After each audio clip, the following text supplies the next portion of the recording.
안녕하세요. 의사결정을 도와주는 남자 의도남입니다. 오늘은 미국에서 회계사의 자격증을 가지고 회계법인에서 일을 하다가 이제 다른 직종으로 이직을 한 친구분을 모셨는데요. 미국에서 어카운팅 관련 일을 준비하시는 분들이나 이제 빅4 쪽으로 취업을 준비하시는 분들에게 도움이 될 수 있는 인터뷰 질문을 몇 가지 드리도록 하겠습니다. 네, 일단 여기 나와주셔서 너무 감사드리고요. 첫 번째 질문으로 보통 회계사 AICPA를 준비하는 친구들이 어떤 전공이나 어떤 백그라운드를 가지고 있고 어떤 자격 요건을 갖춰야 되는지 간략히 말씀 좀 부탁드립니다. 알겠습니다. 저기 보면 되는 거죠? 네, 맞아요. 그냥 네, 이게 전공 같은 경우는 학교마다 다른데 어카운팅 전공이 따로 있는 학교도 있고 어카운팅이 전공이 없는 학교 같은 경우에는 일단 비즈니스 전공을 해서 경영학 전공을 해서 이제 어카운팅 수업을 들은 후에 이제 레주메 같은데 이제 그 학교 수업들을 리스트하는 경우를 되게 많이 봤어요. 그리고 이제 제일 중요한 거는 자격증, AICPA 자격증을 딸 때의 리퀘어먼트인데 이게 주마다 다르긴 한데 크레딧이 225 크레딧이 되게 필요하거든요. 주에 따라 그 메인 주 같은 경우는. 그래서 저 같은 경우는 이제 185 크레딧을 마치고 185 크레딧 맞나요? 175 크레딧? 네, 175 크레딧. 네, 그렇게 마치고 이제 45 크레딧은 이제 마스터로 했고 이제 텍스 관련된 이제 포커스된 그런 마스터로 해서 석사를 하게 됐고 다른 친구들 같은 경우는 더블 메이저로 해서 어카운팅이랑 뭐 다른 파이낸스 같은 거를 이제 병행하는 친구도 많이 본 것 같습니다.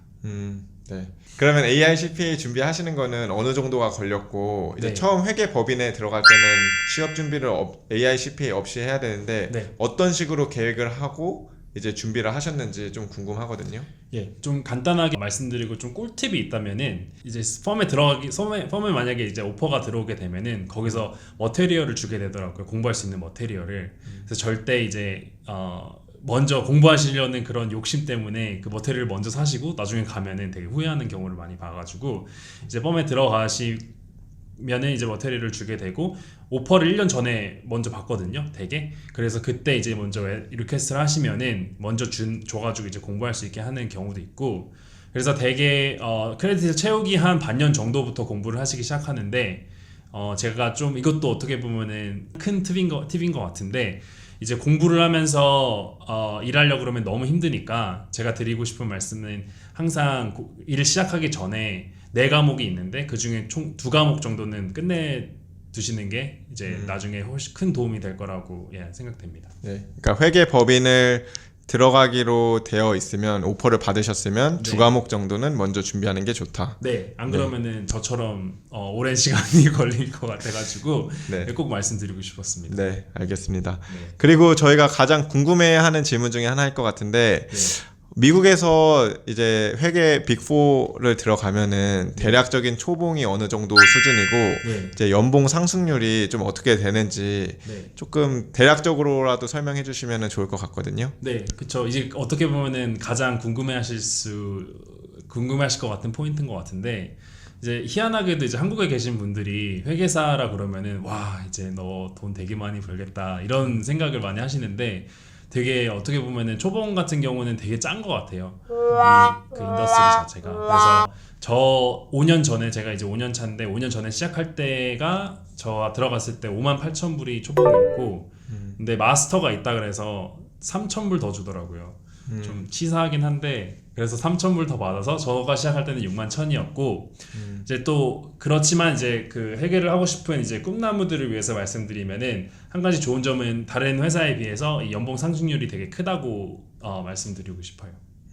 대략 어느 정도가 되는지 알 수 있을까요? 이제 이게 의도남님이 질문해 주신 거라서 특별히 이제 말씀드리는데 저 같은 경우는 샘플 안에 있어서 조금 더 베이스 올라가는 그런 것도 컸던 것 같고 물가가 너무 비싸가지고요.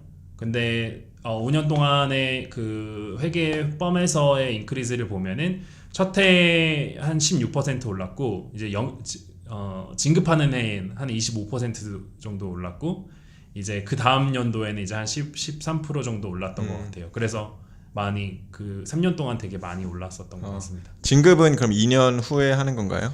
이게 되게 2년이나 3년 정도 걸리게 되는데요.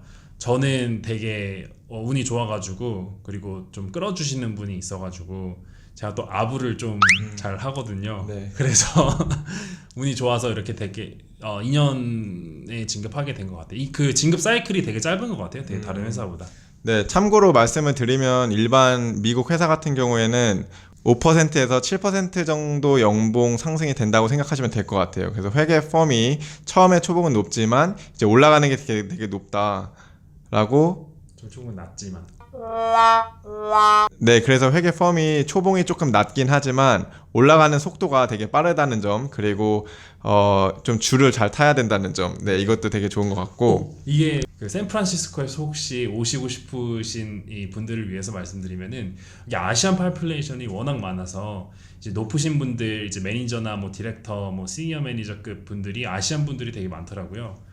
그래서 알게 모르게 이제 조금씩 이렇게 도와주시는 그런 면이 없지 않아 있었다고 생각합니다. 저의 팀에서는. 네, 알겠습니다. 그러면은 이제 회계 펌에 들어가서 약간 이직을 하시는 분들이 많은데 이직을 고려하는 적절한 시기랑 어떻게 준비를 하셨는지 좀 궁금하거든요.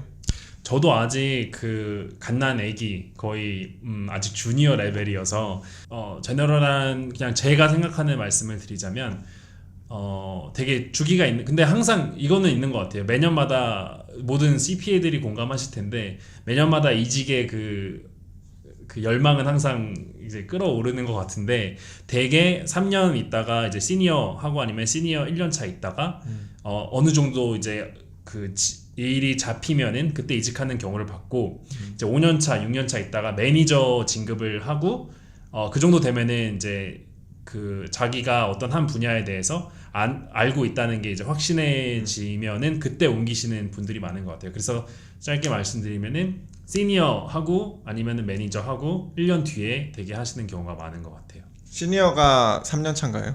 이게 진급이 이것도 재밌는데 진급이 이 구조가 어떻게 되냐면 인턴부터 시작해서 어소시에이트 그 다음에 시니어 어소시에이트 물론 빅4마다 다른데 대개 인턴, 어소시에이트, 시니어 어소시에이트, 매니저, 시니어 매니저, 디렉터, 파트너.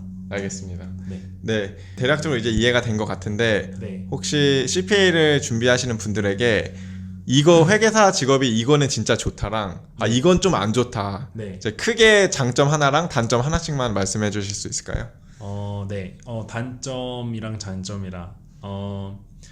장점은 그 휴가가 되게 좋아요. 휴가가 어떻게 보면은 한 25일, 30일 정도 돼서 근데 이게 단점과 장점이 공존하는 것 같은데 그 단점은 이제 일을 해야 되는 그 강도가 뭐 비지 시즌이라 그래서 그런 그 세금 파일링 시즌이나 아니면은 어딧 파일링 시즌 같은 경우에는 너무 바쁘니까 그럴 때는 일을 망창 하고 이제 또 이게 아이러니하죠. 그 장점과 단점이 비슷하다는 게 서로. 그래서 장점은 이제 그런 휴가가 많다. 그 넌 비지 시즌일 때. 단점은 비지 시즌일 때 휴가가 비지 시즌일 때 너무 바쁘다라는 것 같아.